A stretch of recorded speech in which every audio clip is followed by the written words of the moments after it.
in all we think, do, and say. Almighty God, we pray thee, bless our land and all its people. This all we pray in the name of Jesus Christ our Lord. Amen. Affirmation. I solemnly affirm that I will be faithful to the Republic of Namibia and its people, and I solemnly promise to uphold and defend the Constitution and laws of the Republic of Namibia to the best of my ability. Thank you. It's too hot.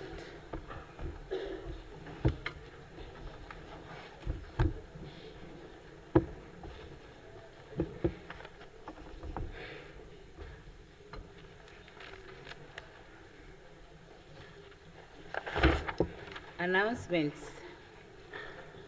Honorable members, I want to turn your attention to the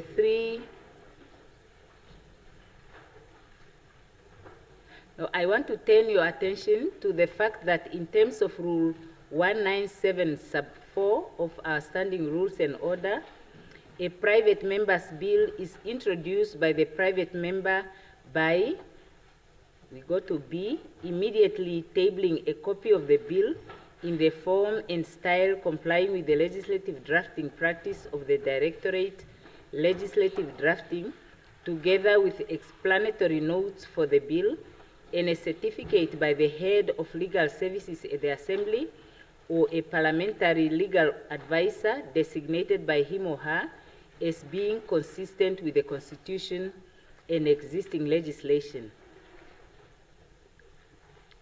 Therefore, private members' bills that do not conform to this rule of the Standing Rules and Orders would not be able to be tabled until that compliance have been achieved. But if there is non-compliance in regard to any private member's bill, that bill can be brought into compliance with the rules and then brought back again to the House in line with these procedures. Any message from the head of state? Any petitions? Reports of Standing Select Committee? Other reports and papers? Notices of questions? Yes, Honorable Mvula.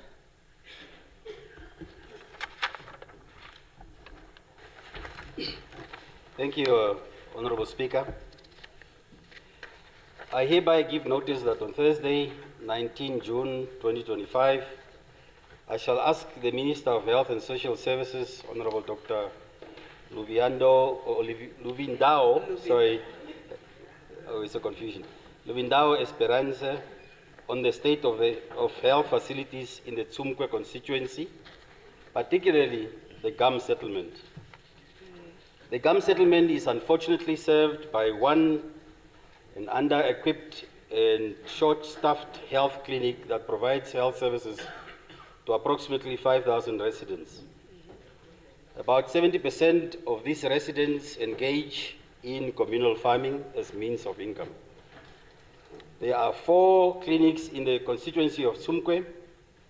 The nearest fully equipped health facility is 375 kilometers, which is actually 5.5-hour drive away from the town, or away in the town of Grootfontein, of the Jupa region. The GAM clinic has no standby means of transport in the form of an ambulance that would enable it to deal with emergency cases. The poor road infrastructure, consisting of primarily a gravel road that becomes impassable during the rainy season, further limits access to proper health care for these residents. Moreover, alternative transport options such as private vehicles are unreliable, costly, and often unavailable, leading to fatal delays in medical emergency care. Honorable Speaker, honorable members, the World Health Organization reports that in rural Namibia, delays in emergency response increases mortality rates by up to 30% for conditions such as maternal complications, trauma, and stroke. Without a dedicated ambulance and trained paramedics, preventable deaths will continue to rise. Tsumkwe constituency is not an exception. We are certain that the Minister is in agreement that access to well-equipped medical transport and paramedic services is an urgent and life-saving intervention, and that such an intervention aligns with Namibia's health and development goals. Failure to integrate transport into programs designed to address the constraints to accessing essential services shall reduce the effectiveness of any efforts that aim to improve health care. We recognize that, like in the case of GAM, most rural areas in Namibia, the availability of transport services is low, and where they do exist, the cost often presents a major barrier, let alone the challenge caused by terrains and distances to health facilities. This leaves vulnerable Namibians with no other option than to walk to health facilities or get discouraged to travel, citing lack of appropriate transport as a major constraint. Improving the quality of life for all Namibians must be one of the defining priorities of all ministries, agencies, and organizations, particularly Ministry of Health. Honorable Speaker, honorable members, I therefore ask the following. What is the distribution plan and criteria to be applied or to be followed for the newly 36 acquired ambulances by the Ministry of Health and Social Services?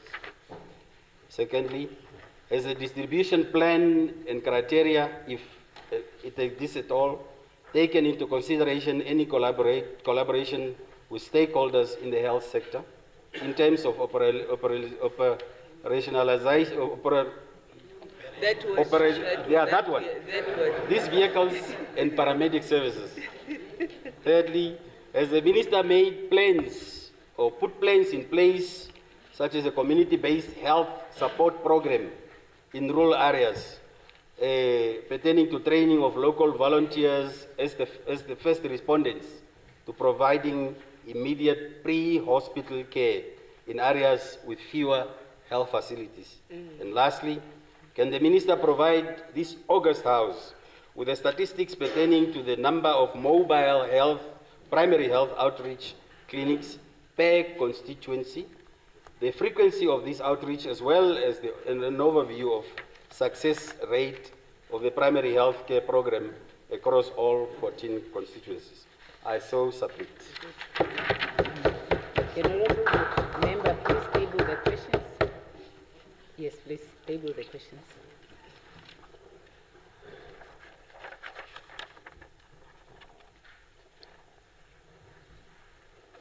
Yes, Honorable Ehub, is that your name? Honorable Ehub? Okay. Thank you so much, Speaker. Oh, Honorable Ehub. I hereby give notice that on Thursday, 19 June 2025, I shall ask the Minister of Urban and Rural Development. Okay, start. Thank you. I hereby give notice that on Thursday, 19 June 2025, I shall ask the Minister of Urban and Rural Development, Honorable Sankwasa James Sankwasa, on the infrastructure asset management and sound data management practices in local authorities. It is essential that local authorities are managed efficiently to respond to the needs of the inhabitants. However, it is evident that local authorities, especially town councils and village councils, struggle to keep centralized records of municipal infrastructure, indicating a systems failure in our local governance system. The residents who fund local authorities through taxation, through NAMRA, as well as through rates and taxes and other utility charges, are the most affected ones, as they are negatively affected by poor service delivery and poor maintenance of infrastructure. Honorable Minister, the poor data management of municipal infrastructure has effectively crippled local authority operations, leading to revenue losses, especially in town councils and village councils, who are already challenged with a shortage of technical expertise. I therefore ask the following. What interventions is the Ministry putting in place to improve, strengthen and safeguard infrastructure record keeping and infrastructure data management in local authorities? The Minister is vested with executive powers as per the Local Authority Act 23 of 1992. How does the Minister use such powers to guide, read and redirect local authorities towards sound data management practices and effective service delivery? Has the Minister explored various ways in which technical capacity in local authorities can be enhanced to effectively manage local authority assets through the development of asset registers and geographic information systems solutions? How does the Minister support and enhance the financial capacity of local authorities to deal with the issue of data management? Yes, may the Honourable Member please table the questions.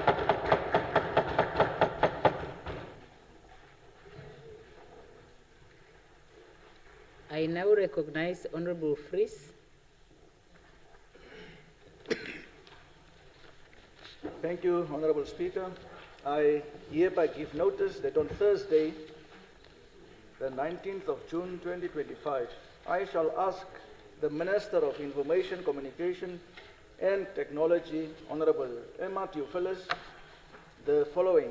As artificial intelligence technologies become increasingly integrated into public and private sector operations in Namibia, there is a critical gap in its legal and regulatory landscape in our country.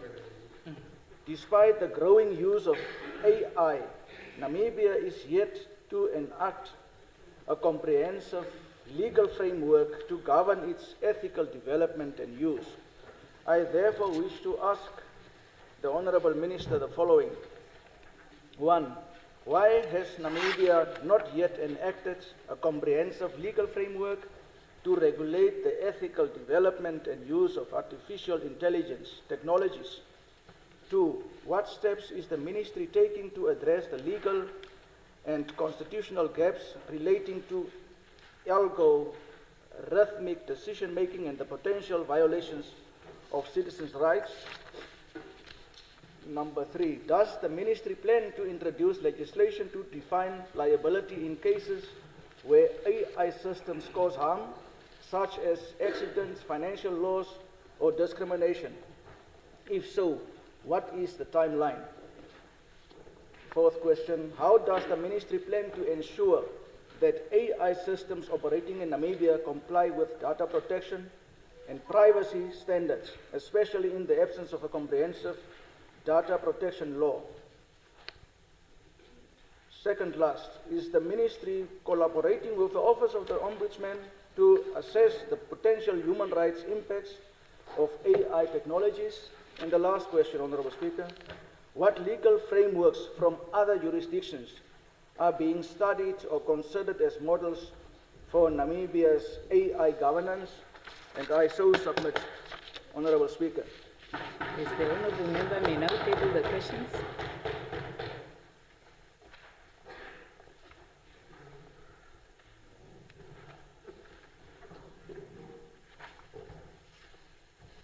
Okay.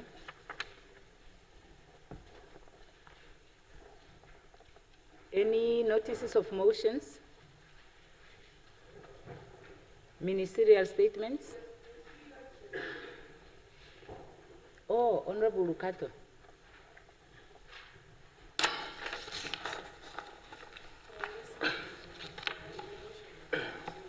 Thank you very much. Honourable Speaker, members of Parliament and leaders of various political parties, good day. And thank you very much. Allow me to present the notes of motion in Parliament of Namibia. I give notes that on Thursday, 26 June 2025, I shall move that this Assembly discuss and agree to the written off of water debate by senior citizens create from independence to this date.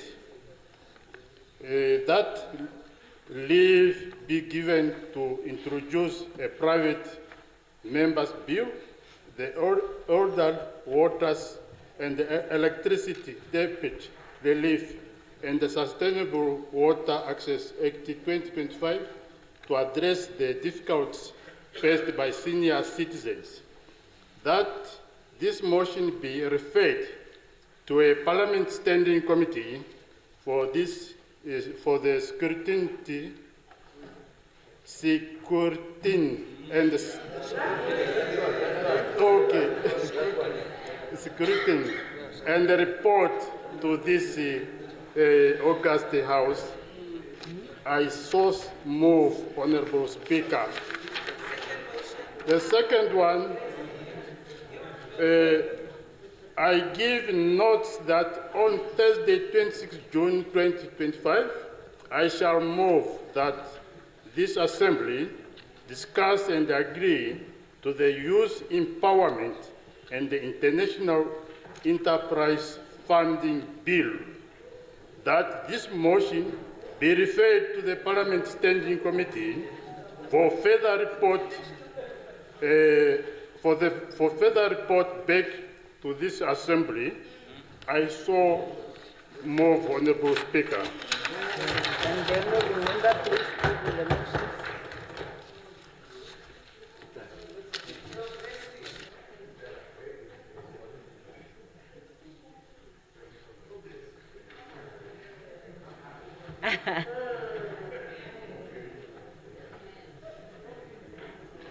Honorable Lucato, you are not allowed to greet the MPs except the presiding officer. Any further notices of motion? Ministerial statements? Honorable Minister of Finance? Oh, I see there is a notice of motion there. Sorry, Honorable Minister. Honorable Cooper, you may have the floor now. Honorable Speaker, this is not a motion, neither a ministerial statement. I just want to understand some issues on the floor of Parliament. The very same motion of Honorable Lucato was discussed and have resolutions referred to the ministries. The very same one regarding water and electricity write-offs. So how do we deal with matters like that on the floor? I so submit. No, it's a private member's bill, but it's the very same issue. It's a very same matter. No, but we will see how we will move with it. You may not. Moving forward. Yeah, we'll see how we will deal with it moving forward.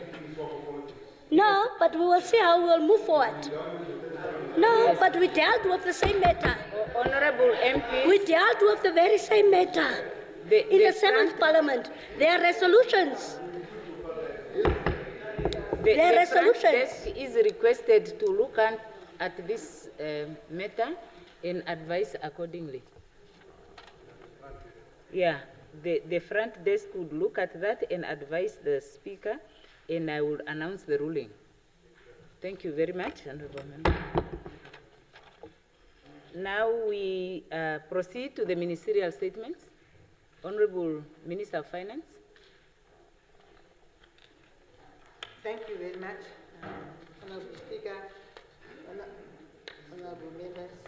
Very good afternoon. When I sent you the budget, I have indicated that there are so many critical projects that we are going to implement as the responsible SWAPO government.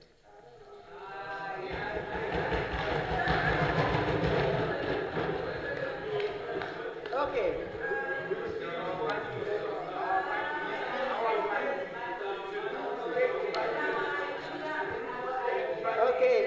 Okay, I just wanted to hear your reflections. Okay.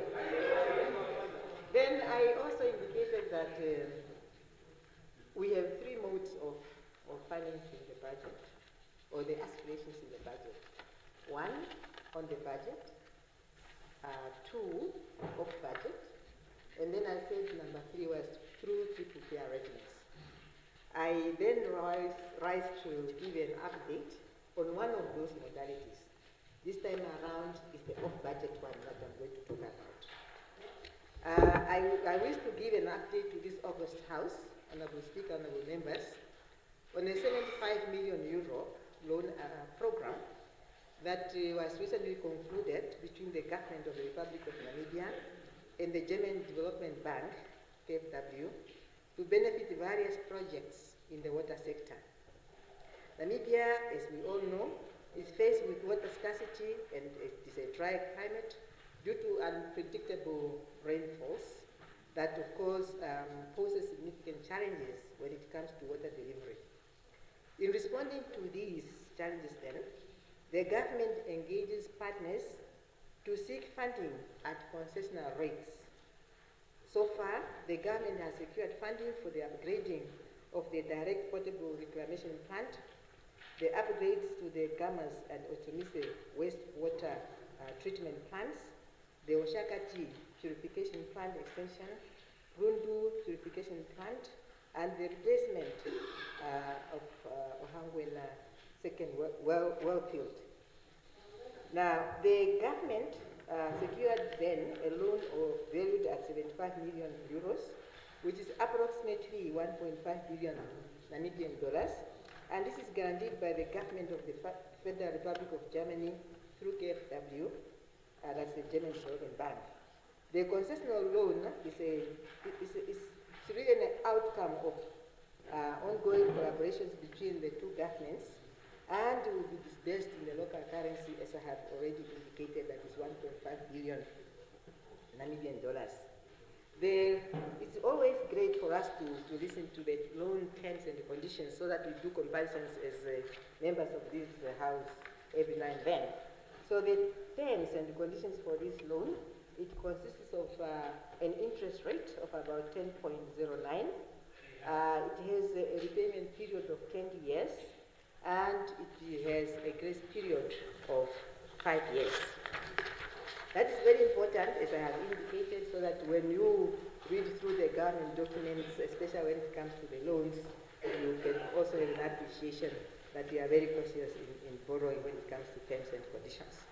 In terms of the list of the projects that will then benefit from this 1.5 billion Canadian dollar loan, we have Umdaungilo Mtewonime Bulk Pipeline, that is phase 1 and phase 2. Oshakati Ondambwa Rosari Onkia Mtewonime Pipeline replacement, phase 1 and 2. Katima Mulilo Extension, phase 2. And then we have also some desalination plant units that will also benefit from this. More details can always be obtained from the Honourable Minister of the big Ministry of Agriculture and all other components. As I conclude, Honourable Speaker, Honourable Members, allow me then to express the government, our appreciation to the government of the Federal Republic of Germany for the continued and steadfast development cooperation between our two countries, as well as also to their bank, that's KfW. I would also like to take this opportunity to thank the Ministry of Agriculture, Fisheries, Water and Land Reform, as well as Water, because they are the ones who are going to execute these projects that I just mentioned. And I really thank them for the support that they have provided during the negotiations. Until then, we have arrived at this milestone. And also for undertaking, as I have said, the responsibility to implement these projects and to be providing feedback to the nation as they are implementing this project. With that, I thank you. Thank you. Thank you, Honourable Minister. Are there any questions on the statement of the Minister? Honourable Hengari.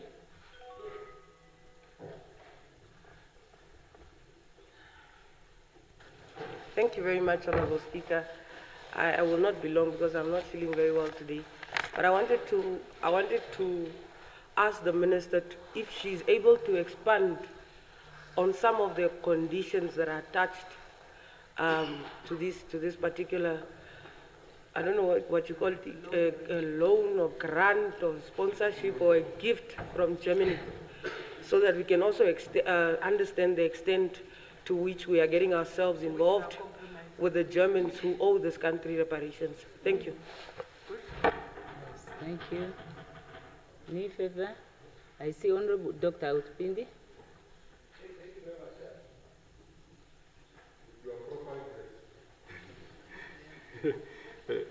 That's him, Mwako comrade. Thank you, Speaker. I thank the Minister for what she just said, briefing us on this very important instrument. It is a loan, for that matter, from the market. So I just wanted to understand, because water is very important to this country. And I think the communities are still suffering. And for us to hear that there's money that's marshaled towards water infrastructure, systems, and processes, I really compliment you for that, and I thank you. And I like Honorable Hengari, probably just want to get more, I think, information. In particular, you said that the loan is for 20 years. It's a concessional loan. It's a concessional loan, at 10% when, on average, I think Europe's interest rate is dwelling around 5%. What parameters were they negotiating on, first of all? And what are we giving up for this loan? What security are we putting up for this loan? Other than that, I think it's really, really wonderful that Namibia's credit rating is still very solid and good, attracting funding from a first world country, and I compliment you for that. Thank you very much. Thank you. I recognize Honorable Amtenya. Thank you very much, Honorable Speaker. And I would like to join fellow honorable members to compliment the Minister of Finance for the report that he has given on this loan that is surely assisting those communities, more especially as indicated Mdaungilo, Mtsegonime, Oshakati until Mtsegonime community. These are communities that have been suffering from the crisis of water, and it's quite very commendable that finally we have a solution to that. I would then like to request that the ministry and the ministries that are very much involved on this to fast track the implementation of these projects, and also the fact that now we have this as a loan. These projects must be given to the local entrepreneurs, I mean Namibian entrepreneurs, because then we have the capacity simply to, establishment of the pipelines. I believe we have the capacity as Namibians that we can have the locals to have these projects. With that, I commend and thankful for the Minister of Finance. Thank you. Yes, thank you, Honorable Amtenya. I recognize Honorable Kambala.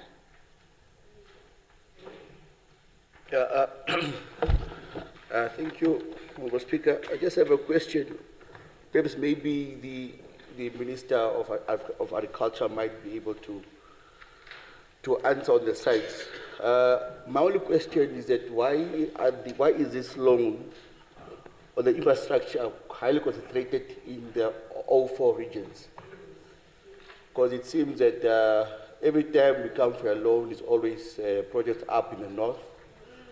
We have currently a crisis in brewing in Hentis Bay, sewage issues. We have a crisis in Katima, sewage issues. But it seems that even in the past 3 months, we couldn't find a way to address it. Yet we have a loan that's coming, and still no mention of that, of those 3-4 towns. But highly is just to understand the concentration of the loans to address the issues in up the 4 all regions. Yeah, thank you. Yes. Thank you. I recognize Honorable Nekongo. Thank you very much, Mr. Speaker. I also want to join those who have joined in congratulating and thank the Minister of Finance for hearing the cry of the people and ensure that we'll get money for us to make sure that the water is made available to the people. Indeed, Swapo Party government is a listening government, and I think if you walk in those areas which they were mentioned,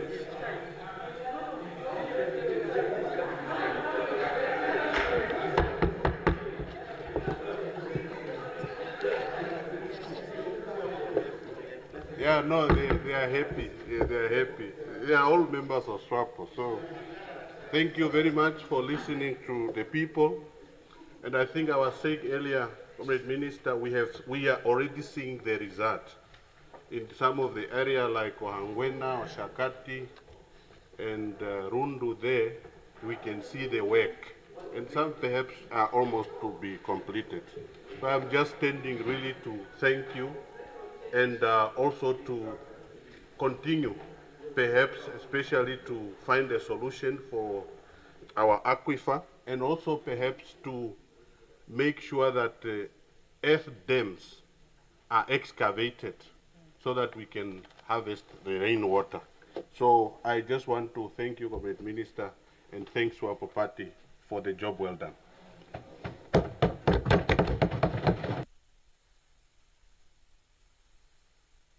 I want to remind the honourable members that I have 5 more honourable members that have requested the floor, and we have to fit within the time limit that is allowed for discussing ministerial statements. So now I'll recognize Honourable Thomas. Yes. Thank you very much, Honourable Speaker, for giving the church a chance again to speak in terms of water. The church, yes. This is the church. This one is the church. And you are the church. Okay, the constituencies. The term church is only where people are coming together, where a lot of people, that is a church. It's a gathering. Okay, honourable member, just leave the other MPs who are distracting you.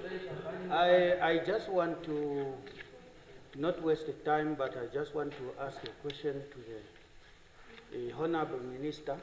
First, maybe compliment for that little bit you have stepped forward in terms of providing waters to that deep village.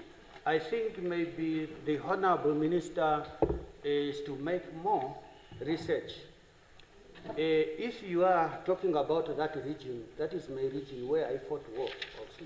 I know it very well. Starting from Omboloka, Oshisholo, Ombudia, that side of Mfimba, that side of Pale, these people until now they are drinking from the normal water hole. There is this scarcity of water. Maybe you must go deep and then come this side of the road, like Ochoro, that side, like this side of Rutwatwa, this side. These people, they are drinking out of this traditional hole they call Omineke, Omifima. I do not know. The English, they did not teach me now the right words. These people in that area, they are suffering very much. 35 years we are drinking out of that borehole. I think it's not enough to compliment that we are giving. I don't think maybe it's only that side, but we go throughout. If you go this side of Epupa, that side, Ongama, that side, that people, they are drinking in the, what do you call this stream from the Kunene River. is very dangerous. I think cholera is now taking chance there to eliminate our people. Thank you very much in this field. Yes, I think I shall submit. Thank you. I now recognize Honorable Nashinge. Thank you. Thank you very much, Honorable Speaker. Mine is very fast and quick. Honorable Minister of Finance, if I understand well, mathematically, this 1.5 comes at 10.9 compound interest, and in the end we'll be paying 10 billion Namibian dollars. Taking into consideration that our national debt is at 160 billion. Was this the best option available? Were you given at least various options? The negotiation team really, is this the best? 10 billion that we must pay back, and then I think we need to, something is not okay there. We already have serious problem. We go for a little money. We'll be going back again to borrow. And then with this, we have to pay this money back. Does that mean the tariffs will also go up somehow? Taking into consideration that the majority of our people are low income earners, that burden, who is going to carry it? Or you are not going to increase? Of course, this is not your baby, but no matters. Thank you. Yes, thank you. I recognize Honorable Likando.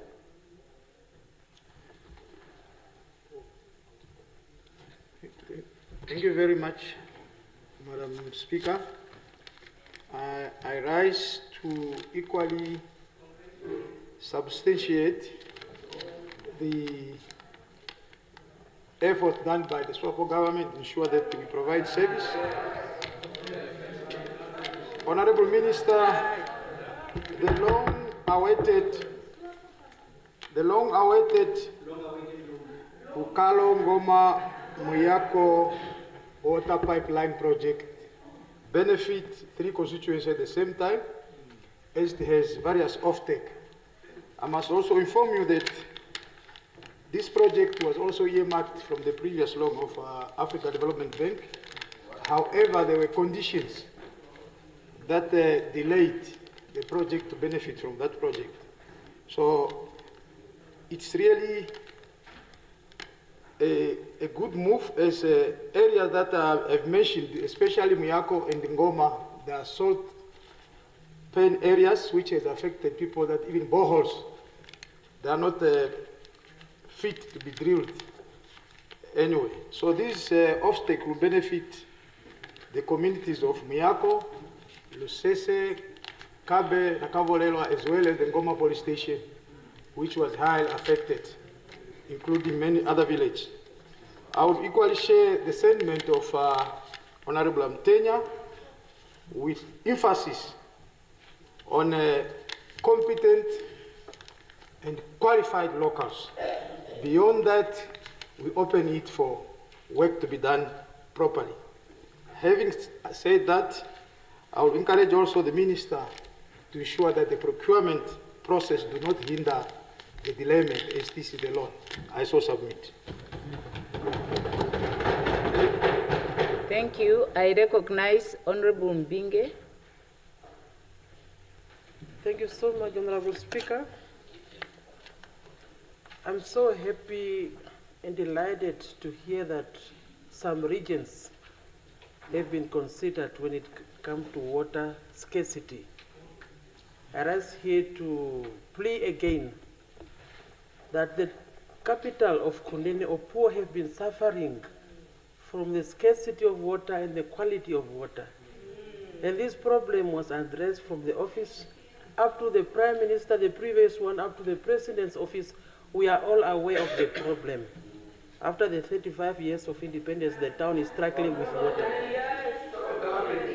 We are still struggling with water. People have to buy water for drinking. People have to close water and to open water. I'm still pleading to the SWAPO government to consider Opuo into this budget. I so support Honorable Speaker. Thank you. I recognize Honorable Mbula. Government. Honorable Nekongo. I recognize Honorable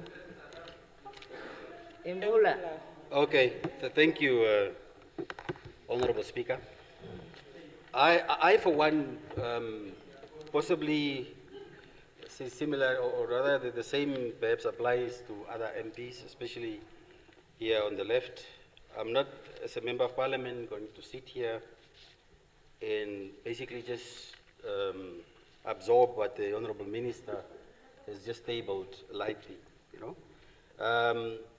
Because when it comes to loans that the country borrows from external instruments that are made available, it is always disheartening to know or realize that basically just jacks up our foreign debt. And to mention that it's 10 years repayment period, when the SWAPO government has only 5 years to still be in existence, you are actually selling a problem to the next generation.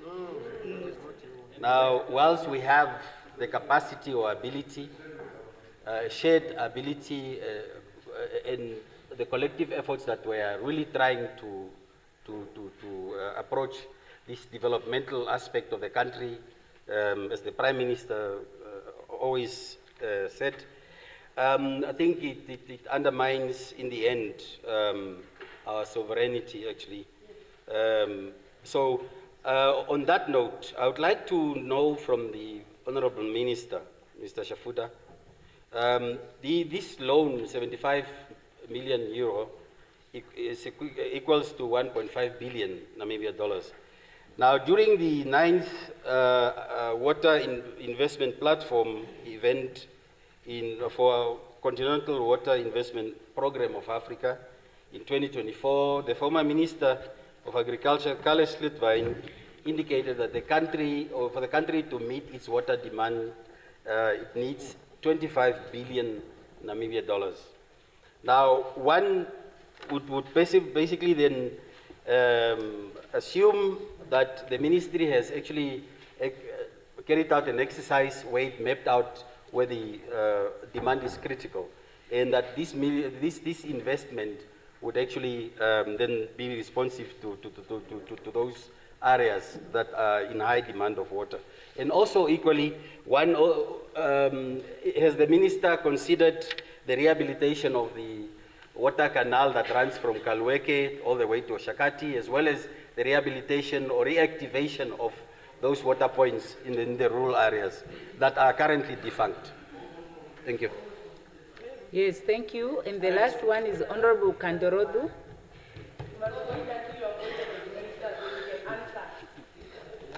Okay, thank you so much, Honorable Speaker. Now, my question to the Minister of Finance. Recently, when you presented your maiden speech and the budget presentation, you were boasting about paying the Eurobond loan. And even before the budget is appropriated, you run again to the Germans that are in Europe, asking for another loan again. So, is it an outre government? Or what are you applying to say? Why are you running the country on deficit? Always loaning after another loan. So, can you clarify on that one? And maybe you will put down the outre bone.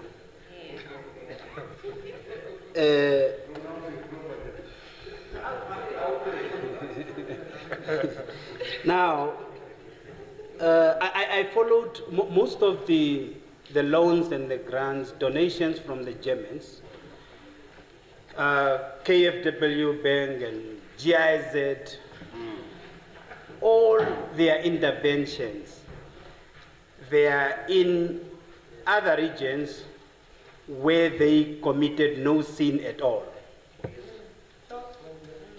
Is it a sign of silencing the government so that they cannot be robust when they are negotiating the joint declaration quantum amount? Or why are they just have more interest in those regions where they committed no genocide? Can you elaborate on that one? There are projects in the Shodanjupa region, water related, and I think the Prime Minister is aware that there was a proposal to extend a pipe from Okaua, Berg-Aukas, tackling faith, saving Oshodanjupa and Omaheke on the other side, and that project, it doesn't seem to get government support. Is it because it's not in the northern area? Maybe you can shift Oshodanjupa to the other side of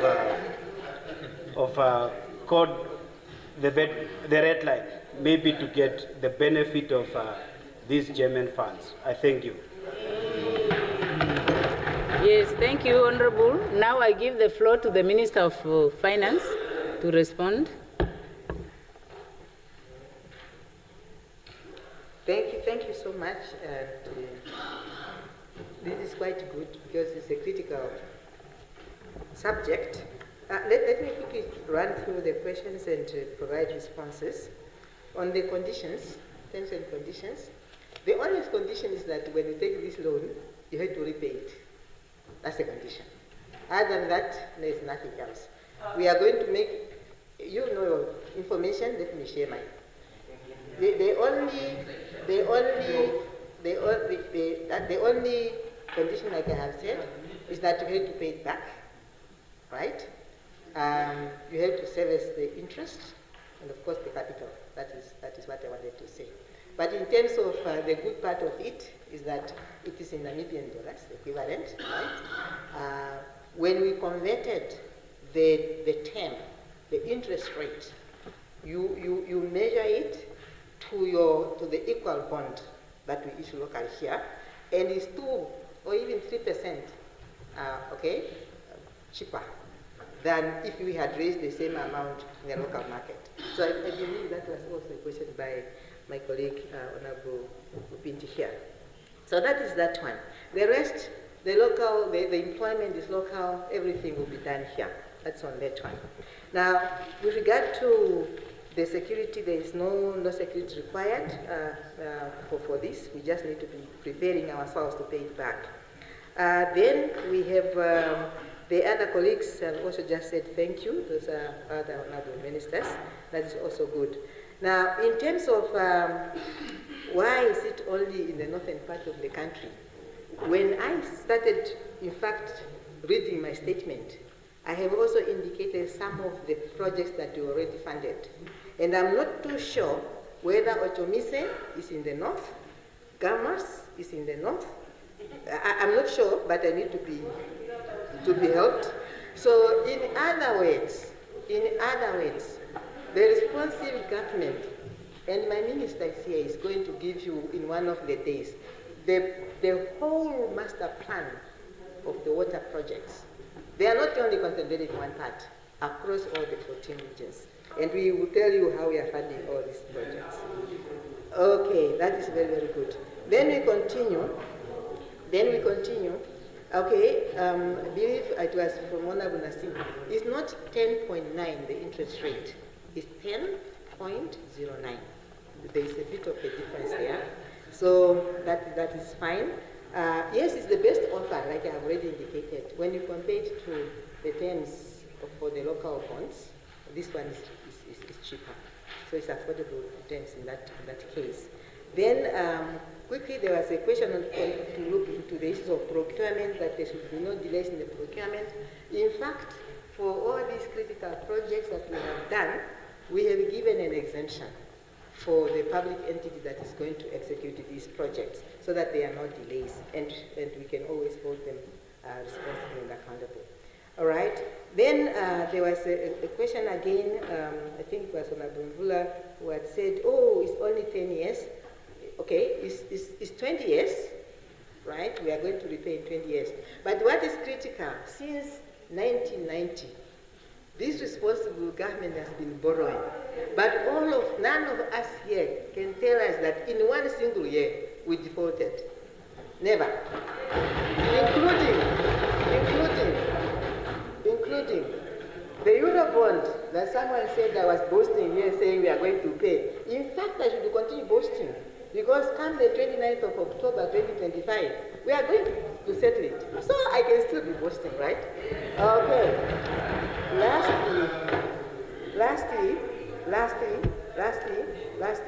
it's also just to say that, yes, there was that pronouncement by the then Minister of Agriculture to say for the water infrastructure, it's quite expensive, and roughly an amount of 25 billion was mentioned, that's 2024.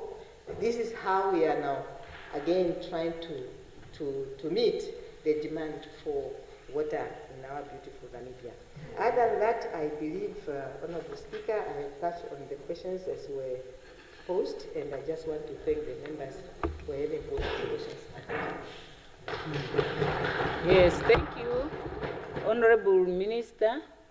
Now we go to the order of the day.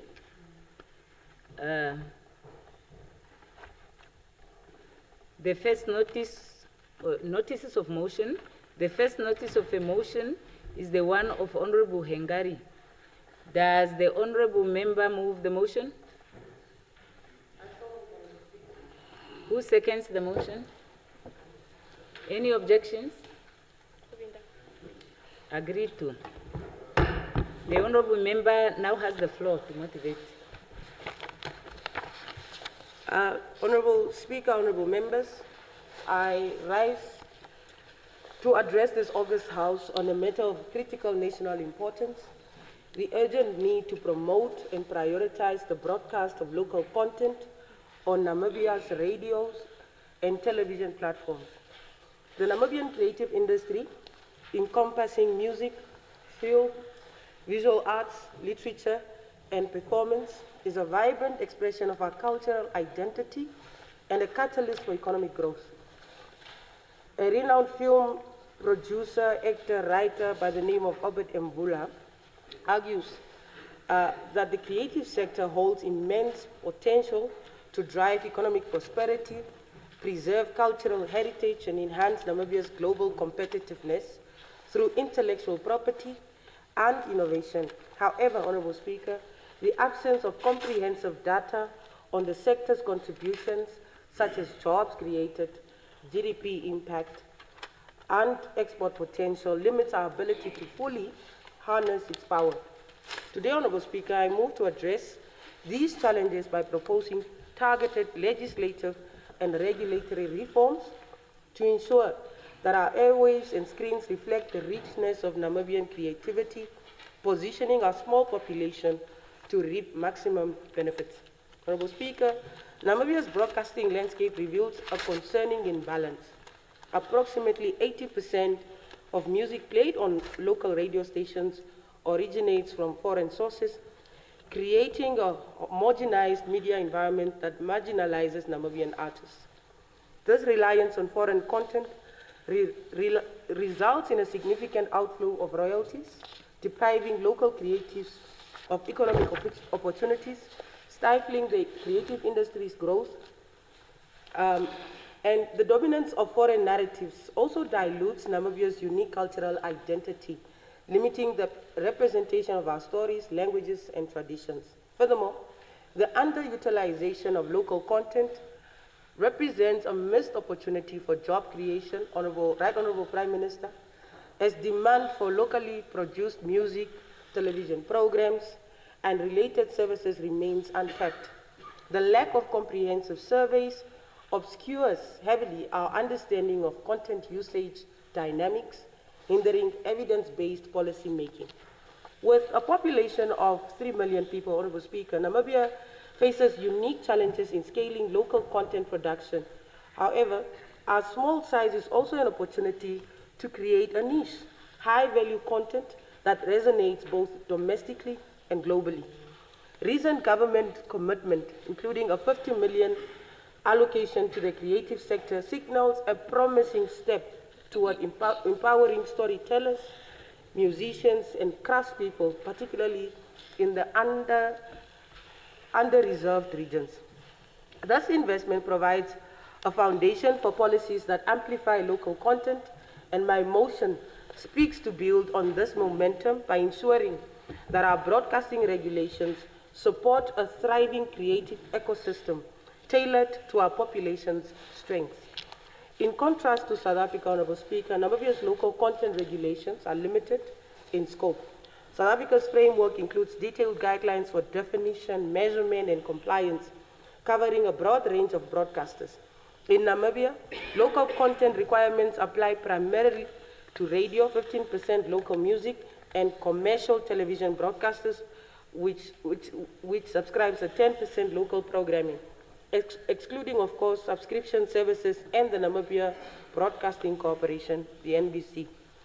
This narrower scope, combined with a vague enforcement mechanism, results in inconsistent application. For instance, Rule 28, Honorable Speaker, of the Broadcasting Regulations, which mandates reasonable efforts to evenly distribute local content, lacks clear criteria, leading to subjective interpretations and uneven exposure for local artists.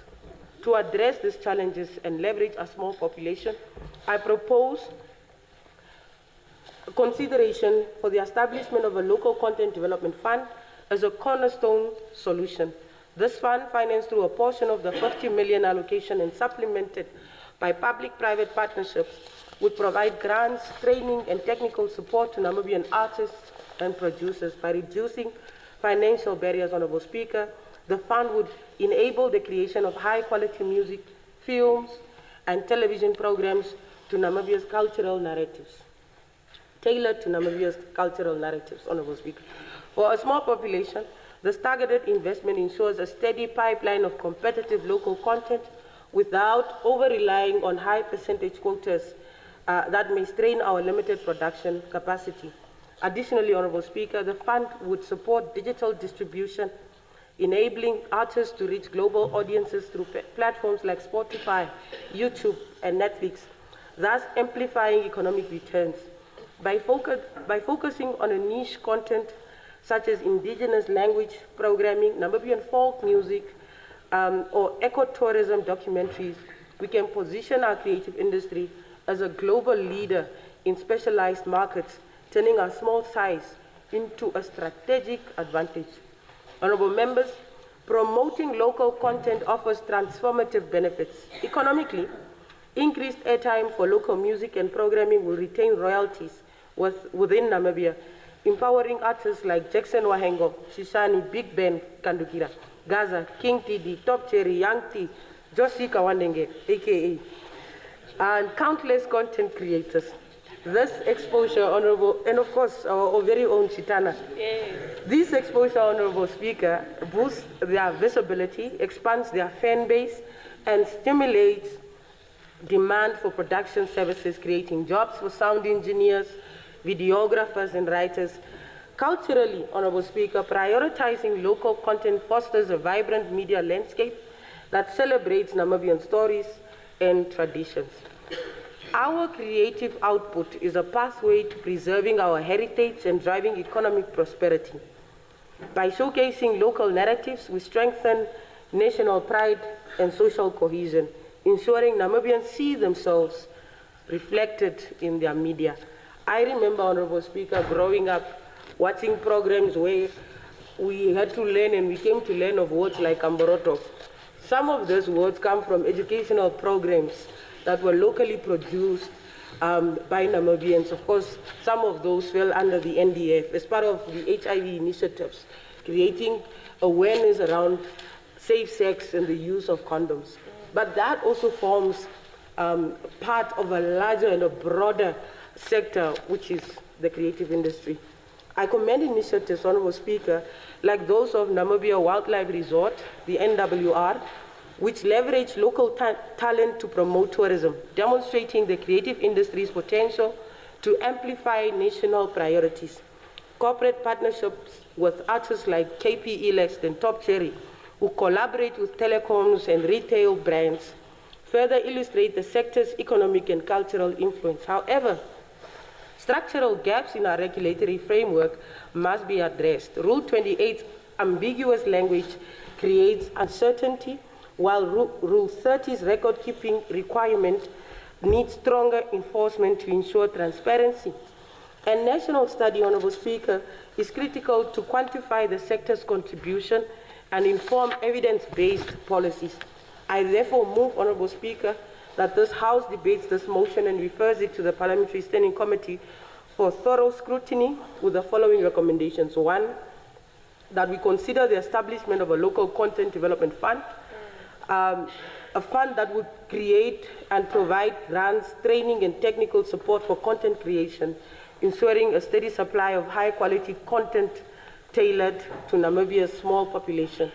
Two, to clarify the regulatory language, and that obviously would entail revising Rule 28 to provide precise definitions for reasonable efforts and even distribution, specifying time slots, broadcast frequency, and geographical coverage to ensure equitable exposure. Enhance monitoring and compliance by establishing robust mechanisms to monitor and enforce local content regulations, drawing on regional best practices. Number four, to commission a national study that would then involve conducting a comprehensive study to measure the creative industry's economic contributions, including jobs, GDP, and export potential. Five, to promote digital access, support artists' access to digital platforms like TikTok, Netflix, and all these other platforms, Spotify, to reach global markets, leveraging our small population to create a niche, high-value content. Engage stakeholders, which would then involve consultations with artists, broadcasters, and industry experts to develop culturally sensitive policies that balance local and global appeal. By implementing those measures, Honourable Speaker, Namibia can create an ecosystem where local talent thrives, as envisioned by many artists. Our small population, Right Honourable Prime Minister, is not a limitation, but an opportunity to craft unique, high-impact content that resonates globally. Let us ensure that our airwaves and screens reflect the vibrancy of our nation's stories, empowering our artists and driving economic and cultural prosperity. I so submit, Honourable Speaker. Yes, thank you, Honourable Member. The House will now rise for 15 minutes until, what is the time? For 16 hours.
Hengari, also thank you for the motion.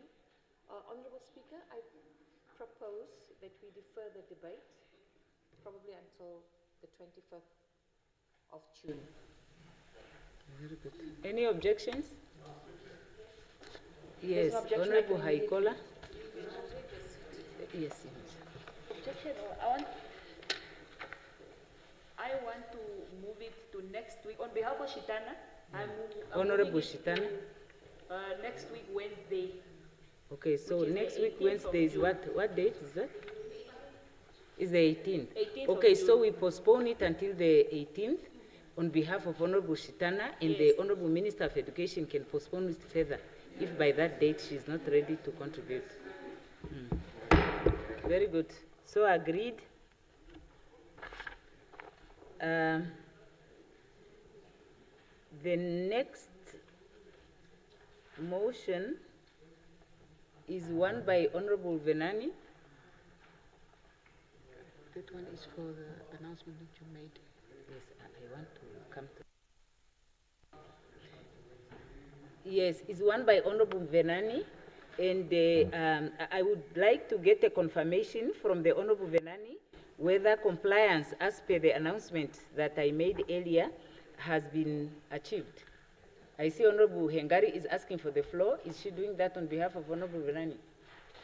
Yes, thank you very much, Honorable Speaker. I want to answer on behalf of the Honorable McHenry Venani. Speaker, I believe that all the conditions have been met according to Rule 197. But also, just to add on that, I think the Honorable Venani also asked me to have this particular item postponed to next week, Tuesday. I would like to say that the compliance has indeed not been met, and if the Honorable Venani would like to motivate the item next week, then the item would have to be withdrawn and be reintroduced on that day. Speaker, that's my ruling. If the Speaker can just perhaps guide me to the particular condition that has not been met, so that I can also advise the Honourable Member accordingly. Yes. May you please take your seat? Yes, as I read in the announcement that I made, the honourable members who are moving private members' bills are supposed to, immediately upon tabling a copy of the bill, ensure that that bill is in the form and style that comply with the legislative drafting practice of the Directorate Legislative Drafting, together with an explanatory note for the bill and a certificate by the head of legal services at the Assembly or a parliamentary legal advisor designated by him or her as being consistent with the Constitution and existing legislation. And I have received confirmation from the Secretariat that there has been no submission of the bill and no issuance of such certificate has been made by that Directorate to confirm compliance with the constitutional provisions. Yes, Honourable Member. Honourable Speaker, at this point in time, I do not think that I'm in a position to withdraw the bill, and therefore I think it will only be fit for the Speaker to indulge the Honourable Member, since he has asked for a postponement, and perhaps during that point or during that time, he would then seek to meet those requirements that the Speaker is reading, which are stipulated under Rule 197. So I don't think I'm stretching anything here. All I'm saying is that I'm asking for your indulgence to have this particular item postponed to next week, and perhaps to also allow the member enough time to meet those conditions as stipulated under Rule 197. Thank you very much. Yeah, thank you, Honourable Member. No, we cannot defer the item. It would fall off the order paper until we have received confirmation of the compliance. Yeah, so the Honourable Member, no, we cannot have an argument. The Honourable Member will have this information because it will be recorded, and for your information, Honourable Member, the Honourable Member would also receive a communication, a formal communication from the Secretariat in that regard. But we cannot defer an item to an order paper when the item does not meet the requirement to be on the order paper. In fact, that item was not supposed to be on today's order paper. The rule I cited. The rules say you don't argue with the presiding officer.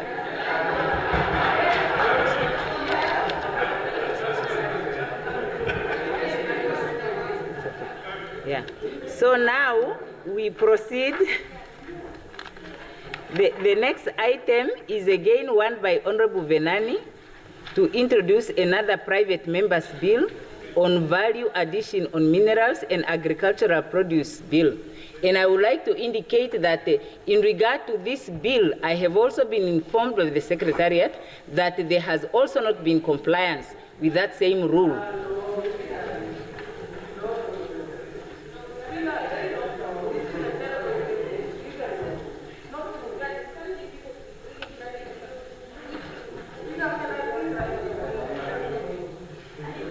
There is no one on the floor. I'm not on the floor. But there's an item on the floor. Yes. No. I have made the ruling. No, Speaker. Speaker, you can okay, you can say you can rise to seek clarity.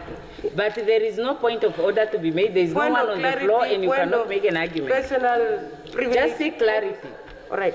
Okay. Speaker, in my understanding of rule number 4, which talks about, in fact, rule number 197, sub rule 3, it talks about the Department of the Assembly responsible for legal services must afford the private member moving the private member's bill professional assistance in drafting of the bill.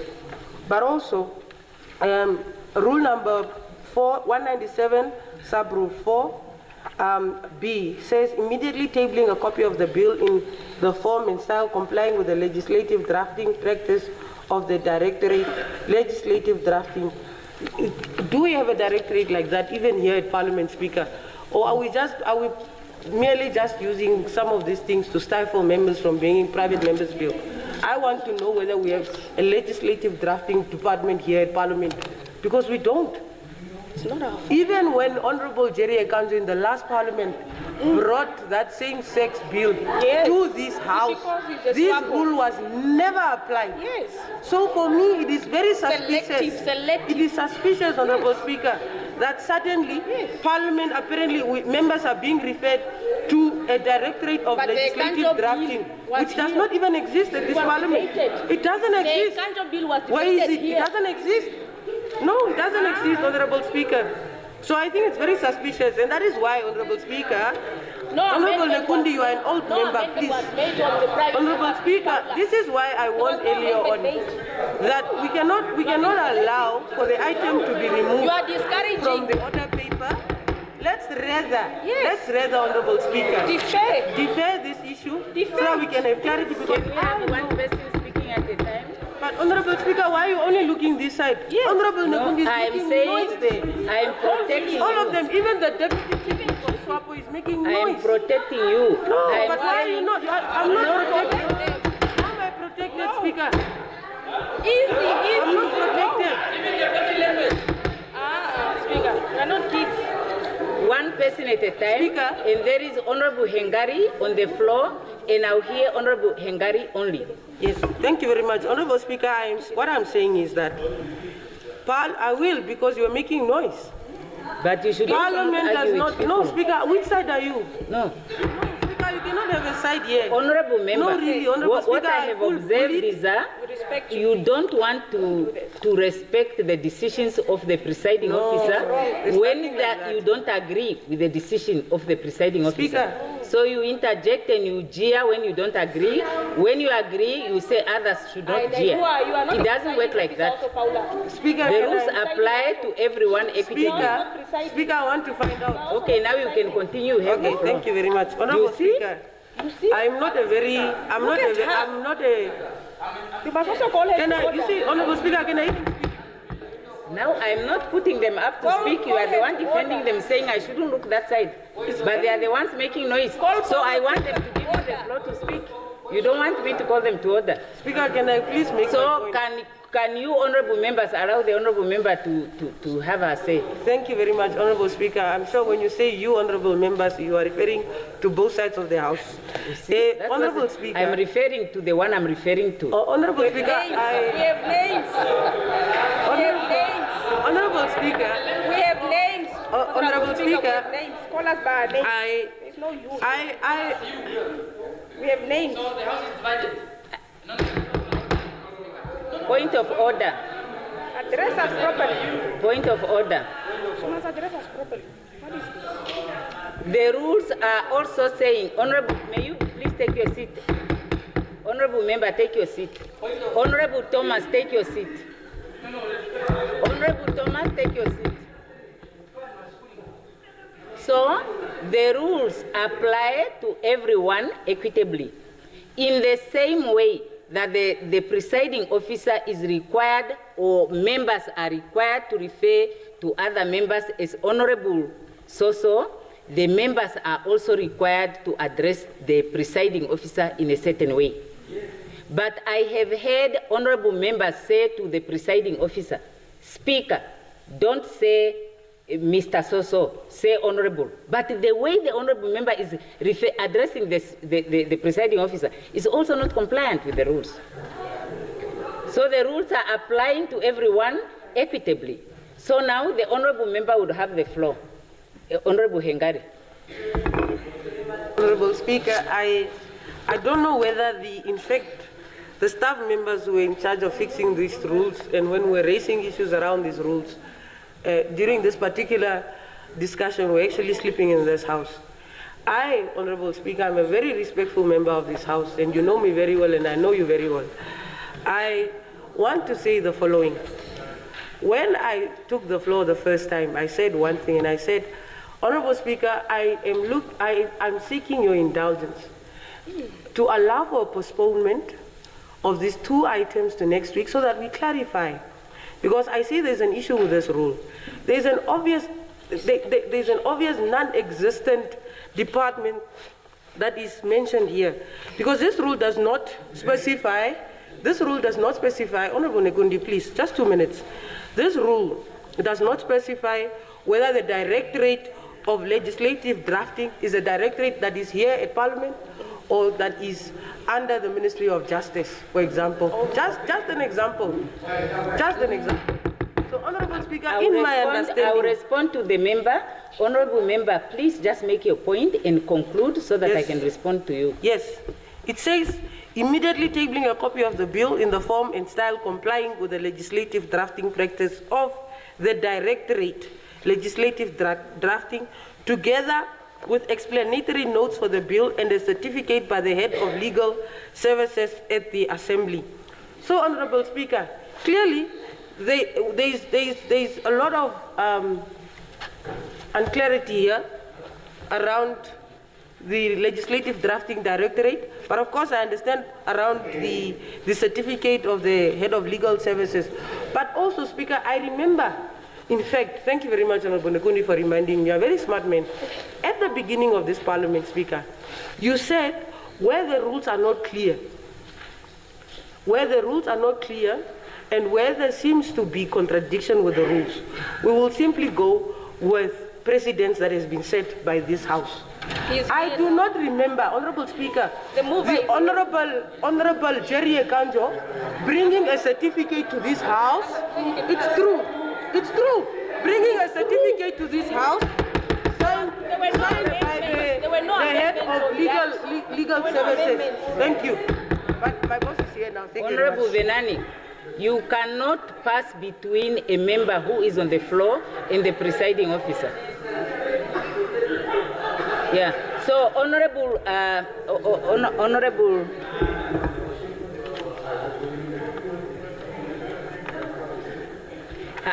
have made a ruling in this regard, and indeed the bill and the explanatory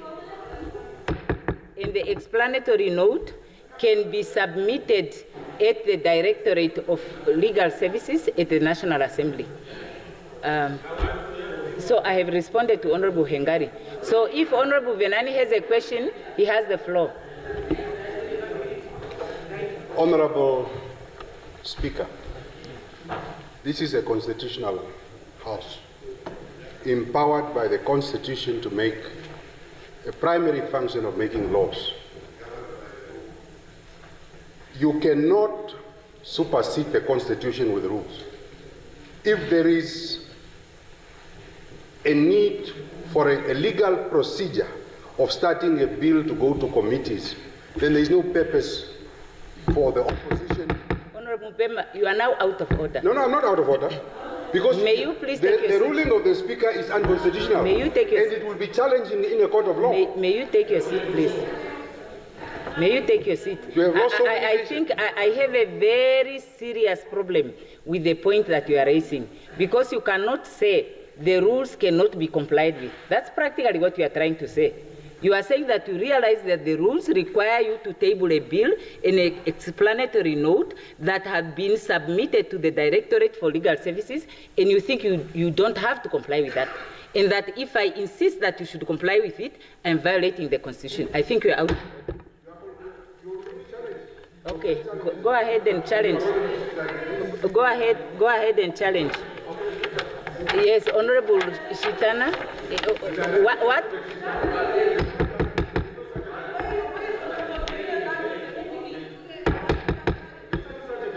I don't have to account for that.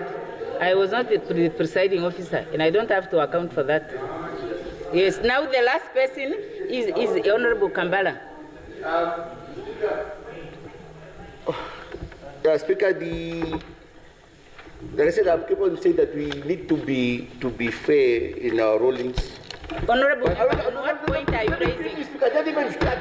Can you cite what you are raising? Yes, let me just finish. No, I'm asking you. I have a right to do that. Yes. I'm asking. When I ask you, answer.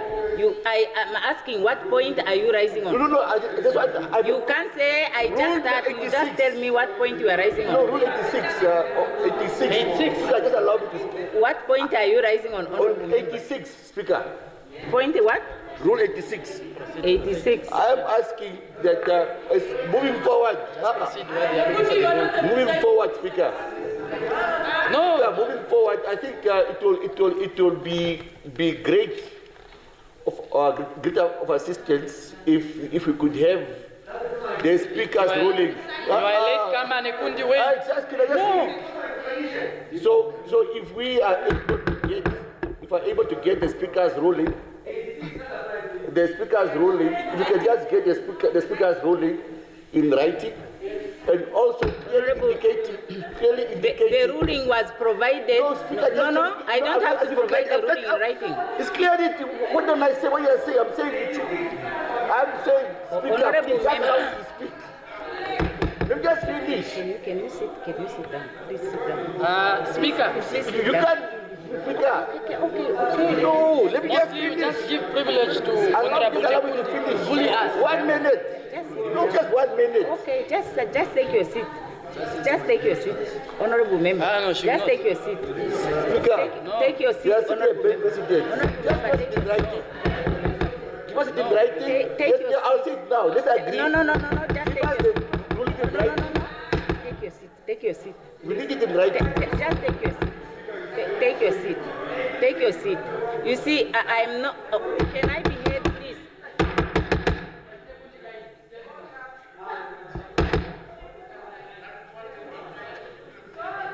Can the presiding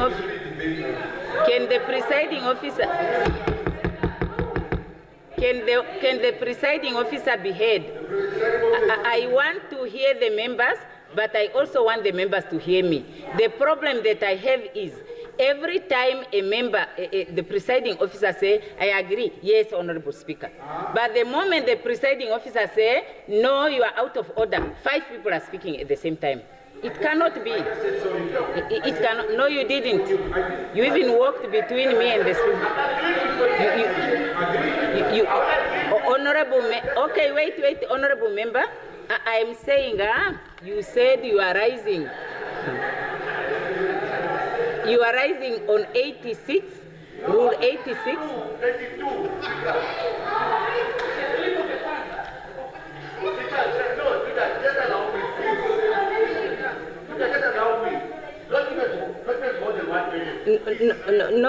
I will give you the floor. I only want you to hear what I have to say. And that's to say, when the honorable member has a point to make, you cannot refuse to take your seat when you are asked to take your seat.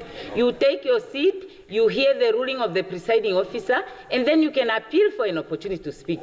But you cannot just speak together with the presiding officer. Yeah, that's disrespectful. And also, 82 that we are talking about, honorable member, it talks about reference to members. So just say maybe I cannot, I'm not quite sure which rule it is, then I can give you the floor, you can. Okay, please go ahead.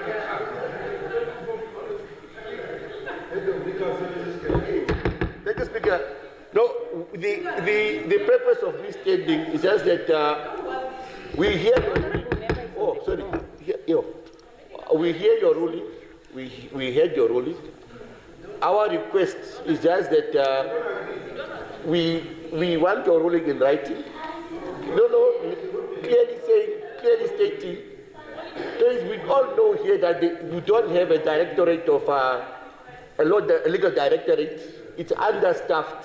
It's under-equipped, under-resourced. One person and two interns. So we want your office to give us clear terms, or in terms of the ruling that you have made, in terms of who is the person to do the assistance when you come when you come and seek assistance, and yes, and drafting. Not just that. Just give us that in writing, so that maybe next year when you're in opposition, you also know what to do when you want to bring a private member's bill. Because this thing is not only meant to save, it's meant to save everybody. So the ruling must be able to save everybody, Speaker. Because next week or next year, the polling will be on this side. Yeah. It has to bring out things for, so it will be a problem. So, Speaker, please just give us that assurance that you'll get it in writing, and then we can move forward. Please take a seat. Okay. May I respond to you now? Thank you very much. I think I have heard the last comment on the issue. I want to provide a response and a ruling on the issue.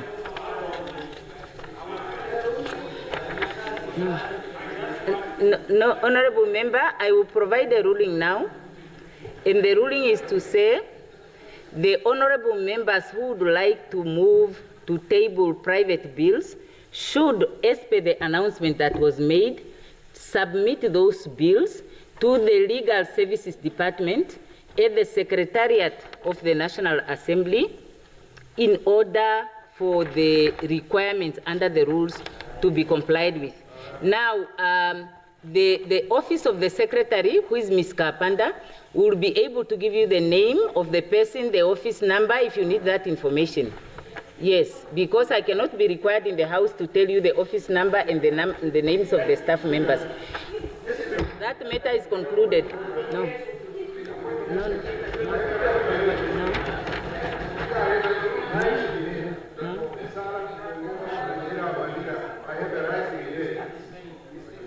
No, honorable member. That matter is concluded. That matter is concluded, honorable member. No, honorable, no, honorable. Honorable members, the rules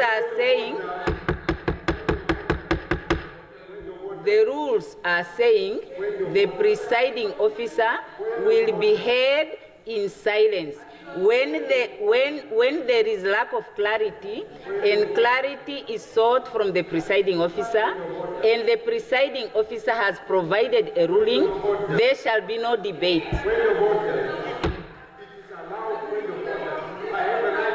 What? There is no one on the floor. No. There will be no argument of the ruling. No.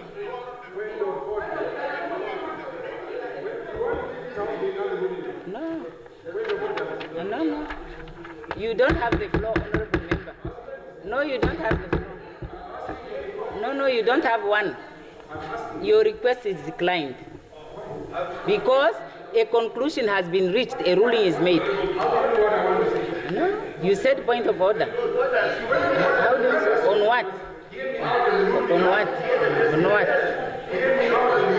On what? What do you want? Okay, can I get a gist of your rule of point of order? Not on private members' bills. Honorable Speaker, it is unheard of for work of the legislature to be approved by your staff. Honorable, you are out of order. You are out there you are out of order, and that is unconstitutional. You are out of order.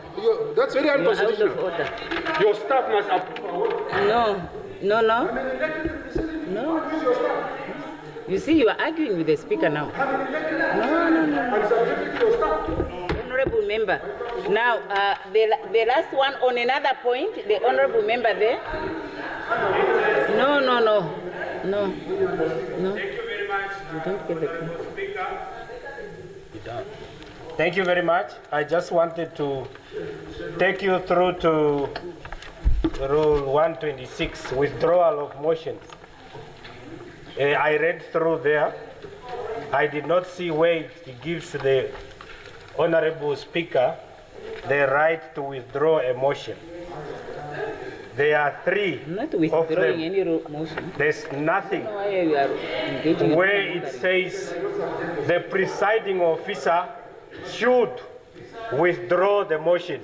It's only the mover of the motion who should do that. Now, which rule did the Honorable Speaker use to withdraw the motion? Because the one that she's reading is not even also mentioning that she should do that ruling that she has given. So the three of them does not give the presiding officer any right to withdraw a motion. Only the mover.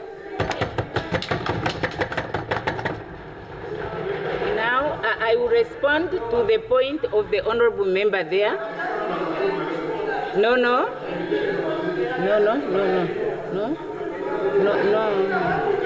We are debating.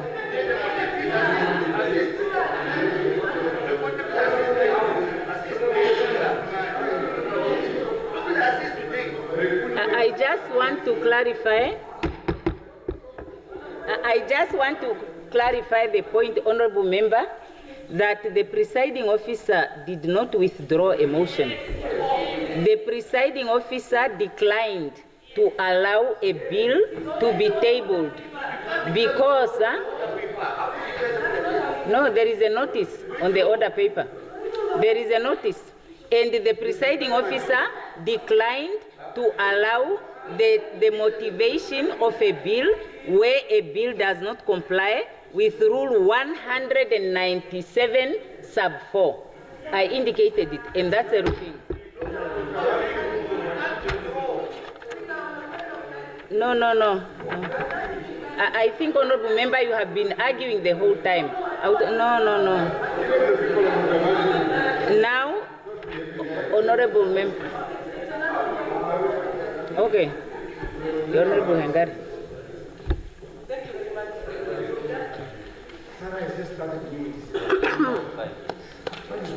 I want to read the Namibian Constitution. Running the Parliament. Article 60. You are continuing with the argument. No. I want to ask about a constitutional... What point are you raising on when you cite that provision in terms of rule what? Speaker, on what point of order are you going to allow me to talk? I'm asking you a question. Okay, now I want to answer you. Yeah. Speaker, you have made a ruling. Yes. But now I want to answer. I want to ask the Speaker whether your ruling is in line with the spirit and letter of Article 60, sub-Article 2 of the Namibian Constitution. Yes. Which says the following. A private member's bill may be introduced in the National Assembly if supported by 1/3 of all the members of the National Assembly. Yes. I want to find out, Honorable Speaker, with the ruling that you've just made now. Yes. If you take a seat, I will respond to you. Speaker, what is that? I am just telling you. But I've not even Once you are done, I will respond to you. I've not even landed the question. You are arguing. No, I'm asking, Honorable Speaker, whether the ruling that you have made now, whether the ruling that you have made now, Honorable Where is the bill? Speaker, is in line with the spirit and letter of Article 60, sub-Article 2. Your president is engaging me while I'm supposed to be listening to you. No, but that's the problem, Speaker. Speaker, you just don't want to listen to anyone. Oh, so you wanted to speak to me, three of you at the same time? No. Speaker, you're not listening to anyone. Okay, you should keep quiet. You are not complying with the rules. I've just complied, but no, the Speaker is clearly contradicting the Fine, I have heard you. Can I answer you? Yes. Okay. The Constitution empowers this House to have rules for the management of the affairs of the House. And these are rules that are adopted and they will apply. So I have responded. Yes. Now, can the Honorable Prime Minister please adjourn the House?